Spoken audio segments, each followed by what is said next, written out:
Vitoria Gasteizeko kaletan, bazegoen kriston festa, murmullu eta tabernartean, neska zuten haien meta, beraren gana hurbildu ziren, jaitsita guztiz brageta.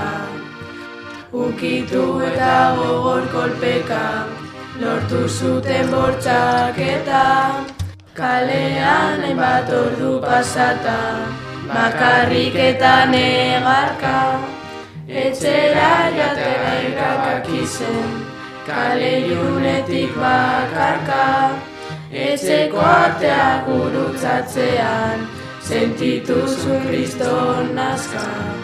Konturatu zen gau hori zela, bizitza zorako marka.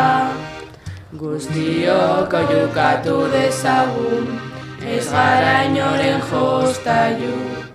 Munduko kaleta tabernetan, ez mailu ez trikimailu. Denon borrokan daukagu guka, ezin da partida galdu. Bortxatzaile karetak kenduz, hau aldatu behar dugu.